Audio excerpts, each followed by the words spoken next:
Hello friends, कैसे हैं आप सभी लोग। आशा करता हूँ आप सभी लोग अच्छे होंगे। तो अधिराज क्लासेस में आप सभी का स्वागत है।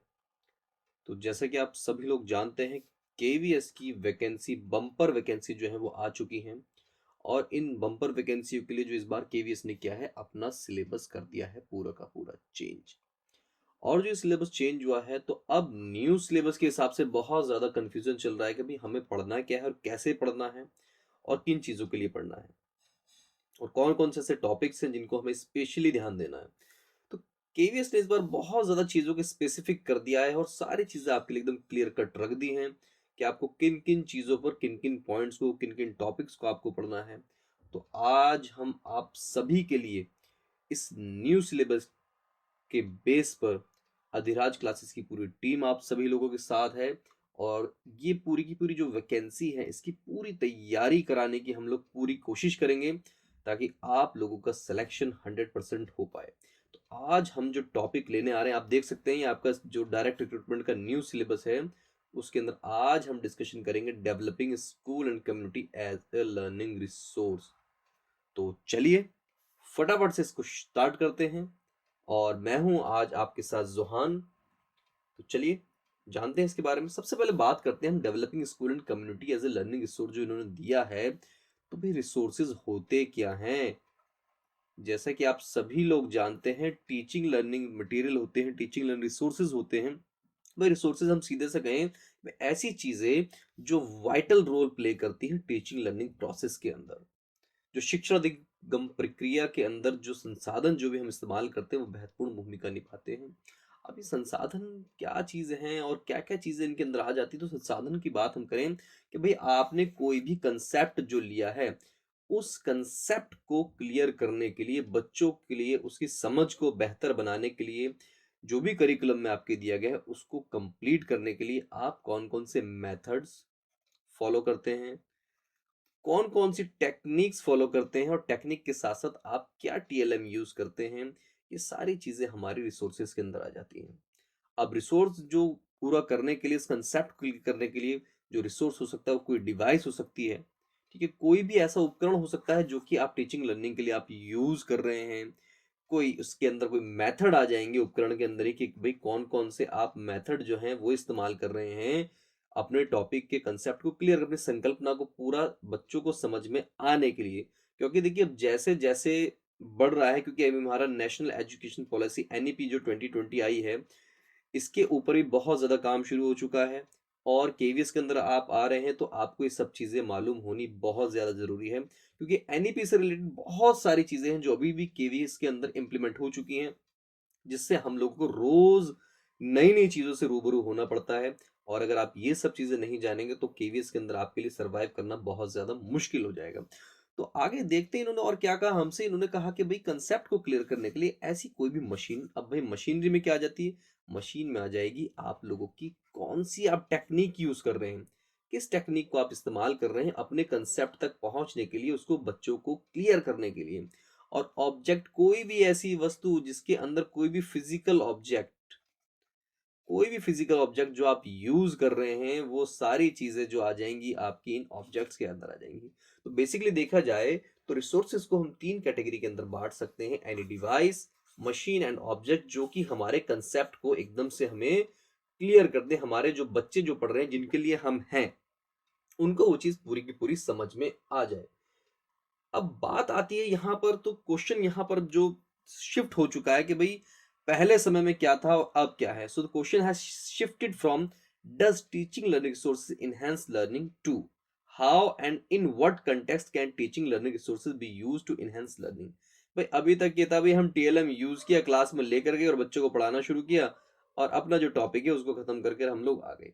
बट अब क्वेश्चन यहाँ पर ये चेंज हो चुका है कि क्या शिक्षण अधिगम में संसाधन, जो भी रिसोर्सेज हैं, वो अधिगम को बढ़ाते हैं। पहले तो सवाल हमारा ये रहता था कि भाई क्या ये चीजें इंप्रूव करती हैं।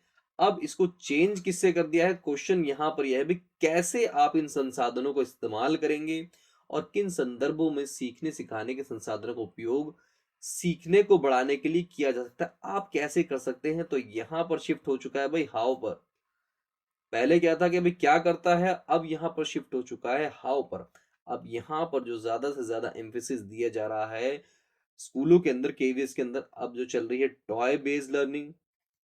एफएलएन के अंदर आप क्या कर रहे हैं, और एफएलएन के साथ साथ आप टीएलएम जो प्रिपेयर कर रहे हैं उसकी क्वालिटी क्या है, उसकी क्वांटिटी क्या है, और आप उनको किन किन तरीकों से यूज कर रहे हैं। ये सारी चीजें जो है केवीएस के अंदर इंप्लीमेंट हो रही हैं। जैसे अगर हम 20-25 साल पहले की बात करें तो ऐसा माना जाता था कि गुरु जो है वही सब कुछ है। बच्चा जो था उसको हम इनएक्टिव मानते थे, और टीचर का रोल यहाँ पर एक्टिव का होता था, बट एक्टिव उतना ज्यादा एक्टिव नहीं होते थे। बस ये होता था चॉक एंड टॉक मेथड इस्तेमाल होता था। जो गुरुजी ने बता दिया, जो टीचर ने बोल दिया, वही चीज परम सत्य है, वही चीज हमारी फैक्ट्स मानी जाती थी। But the time has change now. Now you have to compete with the all these thing. आपको समय के साथ साथ अपने आप को बदलना पड़ेगा। अब आप टीचिंग लाइन से जुड़ने वाले हैं तो आपको ये सब चीजें चेंजेस आने पड़ेंगे कि भाई अब जो हमारा एनसीएफ भी जो क्या कहता है, तो टीचर का रोल क्या है, एज ए फैसिलिटेटर। और एक टर्म आप बहुत सुनेंगे आजकल, जो आपने अपने डाइट के दौरान, अपने जो भी आप टीचिंग लर्निंग जो आपने कोर्स किया, डिप्लोमा किया, इसके अंदर भाई चाइल्ड सेंटर्ड एजुकेशन आपने बहुत चीजें सुनी होंगी। अब चाइल्ड सेंटर्ड एजुकेशन के लिए आपको क्या करना पड़ेगा, चाइल्ड सेंटर्ड एजुकेशन में क्या क्या चीजें हमारे निकल कर आती हैं, सबसे पहले निकल कर आ जाती है ये चीजें।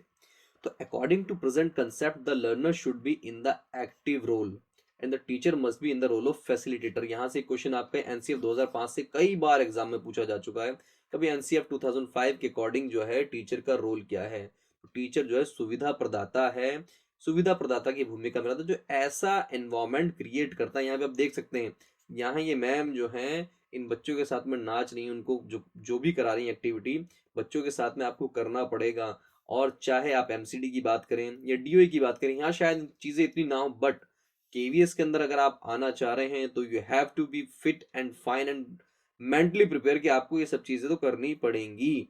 तो चाइल्ड सेंटर्ड एक्टिविटी, जो एक्टिविटी ओरिएंटेड, ये आपका ये चीजें जान लीजिए, चाइल्ड सेंटर्ड भी होना चाहिए, और चाइल्ड सेंटर्ड के साथ साथ आपका एक्टिविटी ओरिएंटेड भी होना चाहिए। अब चाइल्ड सेंटर्ड या स्टूडेंट सेंटर्ड की बात करें हम, तो यहाँ पर सबसे पहले बच्चों के साथ आपके जो रिलेशनशिप होने चाहिए वो पॉजिटिव रिलेशनशिप होने चाहिए। और आपको ये चीजें भी देखनी है कि क्या बच्चों की जो फाउंडेशनल नीड है, क्या वो मेट हो रही है, कंप्लीट हो पा रही है, आप उसको पूरा कर पा रहे हैं, उनकी क्या जरूरत है। Because each and every child is unique. यहाँ पर अगर आप बात करेंगे तो इंक्लूसिव एजुकेशन भी यहाँ पर आएगी, चिल्ड्रन विद स्पेशल नीड भी यहाँ पर आएगा, और बहुत सारी चीजें यहाँ पर आ जाएंगी जब आप बात करेंगे स्टूडेंट सेंटर्ड लर्निंग की। इसी के साथ में आप क्या बच्चों की एक पॉजिटिव आइडेंटिटी लेकर चल रहे हैं। आपको हर बच्चों की एक पॉजिटिव आइडेंटिटी लेकर चलना है। सभी को आपको अलग अलग तरीके से समझना है, और उनकी नीड्स को, उनकी जो जरूरत है, उनको कैटर कैसे करेंगे आप, उनको समझना भी बहुत ज्यादा जरूरी है। और स्टूडेंट ओनरशिप एंड एजेंसी, क्या आप स्टूडेंट्स को इतनी फ्रीडम दे पाएंगे क्लास में, जो आप एनवायरनमेंट क्रिएट कर रहे हैं वहां पर बच्चों को इतनी ऑनरशिप देनी है कि बच्चा खुद से कुछ चीजें सीख पाए, खुद से उन कामों को कर पाए, रियल वर्ल्ड रिलेवेंट। अब जो जितनी भी चीजें आ रही हैं, अगर आप एनसीईआरटी की बुक्स भी उठाकर देखेंगे, मैथ्स की, ईवीएस की, मैथ्स की बात आप एग्जांपल लें अगर उठाकर देंगे, आप कहेंगे जब आपने कभी पढ़ा होगा, या जो 90s में जो बच्चे पढ़े हैं उनकी अगर आप बात करेंगे, सीधा मैथ्स में एक्सरसाइज होती थी, टेबल हुए, मल्टीप्लिकेशन के क्वेश्चंस आए। But time has change now. यहाँ पर भी आप देखेंगे मैथ्स की, उसमें आपको स्टोरी देखने को मिलेंगी, और उनको जो रियल लाइफ सिचुएशन से कनेक्ट किया जा रहा है। इसको क्यों कनेक्ट किया जा रहा है, ताकि बच्चे के साथ में ये जो स्टूडेंट सेंटर लर्निंग की अप्रोच है इसको कंप्लीट फुलफिल किया जा सके। इसी के साथ में कॉम्पिटेंसी बेस्ड, अब हर सब्जेक्ट की, केवीएस के अंदर हम जाएं बात करें, या आपने आगे भी देखी होंगी, जब आपने टीचिंग लर्निंग प्रैक्टिस की होगी, वहां पर आपने लेसन प्लान बनाए होंगे, सबके सब आपकी कॉम्पिटेंसी बेस्ड बनते हैं। केवीएस के अंदर भी आप आएंगे तो यहाँ भी एक कॉम्पिटेंसी बेस्ड होना। अब यहाँ पर एक चीज ये आएगी, नई चीज जुड़ी है, एनी टाइम एनीवेयर। कि भाई एनी टाइम एनीवेयर क्या भाई, टीचर को 24 आवर जो है बच्चों के लिए अवेलेबल होना चाहिए। और जैसे भी अभी कोविड की सिचुएशन रही, कोविड की पूरी ड्यूरेशन रही, यहाँ पर पूरा का पूरा सिस्टम क्या था, ऑनलाइन था। अब ऑनलाइन में तो बच्चे को कभी भी कोई ना कोई क्वेरी हो सकती है, तो इसीलिए आपको ऐसी सिचुएशन क्रिएट करनी है, इतनी अवेलेबिलिटी आपके पास रखनी है, ताकि बच्चा जो है आपसे कोई भी बात पूछने में घबराए ना, वो आपसे कभी भी कांटेक्ट कर सके, अपनी क्वेरी को फुलफिल करने के लिए, अपनी बात को समझने के लिए, जानने के लिए। इसी के साथ आगे बढ़ते हैं, तो कुछ यहाँ पर देखिए कुछ जो परिभाषाएँ हैं, डेफिनिशंस हैं, वो आपके लिए मैं लेकर आया हूँ। तो teaching learning resources are tools that classroom teachers use to help their learners learn quickly and thoroughly. Teaching it can be as simple as a chalkboard और as complex as a computer program. तो ये teacher के ऊपर depend करता है कि वो जो रिसोर्सेज यूज कर रहा है वो कैसे हैं। किसने दी डेफिनेशन? ये क्लाउस ने दी है 2010 के अंदर। ये भी चीज इंपॉर्टेंट है, फैक्ट्स हैं, आपको मालूम होने चाहिए। अब यहाँ पर ये जो चीज निकल कर आती है वो ये है कि भैया अब ये डिपेंड करता है कि आप जो रिसोर्सेज ले रहे हैं वो कितने कैसे हैं। क्या वो इतने सिंपल हैं चॉक बोर्ड की तरह, या फिर वो एक कंप्यूटर प्रोग्राम की तरह जटिल। अब छोटे बच्चों के लिए आप सी प्लस प्लस जावा की आप कोई प्रोग्रामिंग फाइल लेकर आ जाएंगे, वो तो उनके लिए पॉसिबल है ही नहीं। वो उनके लेवल से बहुत ऊपर की चीज़ है। बट आपको ये चीज़ें डिपेंड करनी है, डिसाइड करनी है कि आप जो स्कूल का एनवायरनमेंट कहाँ से स्टार्ट हो जाता है, आपकी क्लास से शुरू हो जाता है। कि क्लास में आप किस तरह के रिसोर्सेज यूज़ करेंगे कि जो आप करिकुलम ने जो आपको कंसेप्ट दिया है, उस कंसेप्ट को आप पूरा कर पाएँ। नेक्स्ट डेफिनिशन पर आते हैं। Teaching learning resources is a material which the teacher uses to facilitate the learning, understanding and acquisition of knowledge, concept, principle और स्किल्स बाय हिज लर्नर।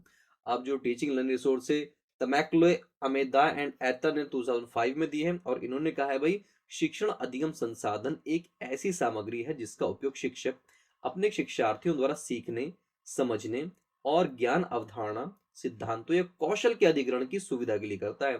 कि अभी टीचर डिसाइड करता है कि उसको किस तरह के रिसोर्सेज यूज करने हैं। अब रिसोर्सेज भी यहाँ पर बहुत सारे हैं। अब अगर हम बात करें, हम क्लासरूम रिसोर्सेज की बात करें, कक्षा कक्ष जो संसाधन हैं, इनको भी हमने 4 कैटेगरी में बाँट लिया है।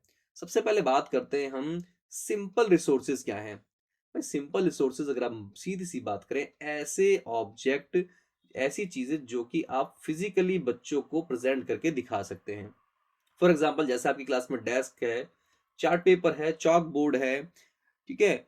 और पेन पेंसिल है, टेक्स्ट बुक है, और इसके साथ में जो कुछ चीज़ें और जुड़ जाती हैं वो हैं आपकी भाई कक्षा कक्ष कारक क्या है, जो क्लासरूम सिचुएशन है, कंडीशन है, वो कैसी है, और जो टीचर और स्टूडेंट्स का जो रेशो है, स्टूडेंट टीचर जो रेशो है वो क्या है, ये भी आपका जो किसमें आ जाएगा, सिंपल क्लासरूम रिसोर्सेज के अंदर आ जाएगा। इसके बाद अगर हम बात करें आपकी कंपाउंड, जो संयुक्त रूप से, कंपाउंड मतलब संयुक्त, तो संयुक्त रूप से जब, सिंपल से इसको समझ लीजिए कि जब हम दो या दो से ज्यादा रिसोर्सेज को एक साथ यूज करते हैं, ठीक है। अब क्लासरूम में अब रिसोर्सेज हमारे कौन कौन से हो सकते हैं भाई, ऑडियो विजुअल ऐड होते हैं। ये कुछ रिसोर्सेज हमारे ऑडियो हैं, कुछ विजुअल हैं। कई बार हम ऑडियो और विजुअल दोनों एक साथ यूज करते हैं, सिंपल सी बात है। और कई बार ऐसा भी हो सकता है कि हम ऑडियो विजुअल भी यूज कर रहे हैं, उसी के साथ में हमने बच्चों के लिए कुछ भी हैंड्स ऑन के बच्चों को करने के लिए भी हम दे रहे हैं वहां पर। तो ये भी आपका जो रिसोर्सेज है, जब आपने कई सारे रिसोर्सेज एक साथ यूज कर लिए, तो आपके संयुक्त compound resource classroom resource prepare हो गया। अब बात करें अगर हम कॉम्प्लेक्स की, जो जटिल है भाई थोड़े से, भाई जटिल वो हो गए हमारे, जटिल इनके नाम से ही समझिए, कॉम्प्लेक्स हैं चीजें भाई जिन्हें आसानी से खरीदा या मेजरमेंट नहीं की जा सकती है, ठीक है। अब इसके अंदर क्या चीजें आ जाती है, इसके अंदर एग्जाम्पल के लिए हम ले लो, टीचिंग फिलॉसफी आ जाती है, जो आपकी सोचने समझने की शक्ति है वो आ जाती है, आप किस तरीके से चीजों को इम्प्लीमेंट कर रहे हैं वो आ जाती है, और टीचर का रोल इसके अंदर आ जाता है कि भाई टीचर किस तरीके से चीजों को यूज कर रहा है, ये आ जाता है।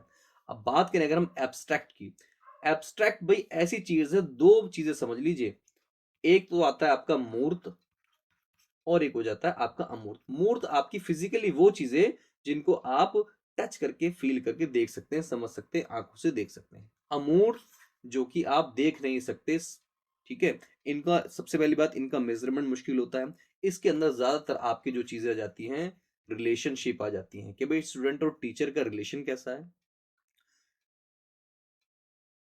रोल ऑफ एडमिनिस्ट्रेशन कैसा है, यहां पर एडमिनिस्ट्रेशन का भी रोल आ जाता है। वो सब आपका सब एब्स्ट्रैक्ट के अंदर आ जाता है।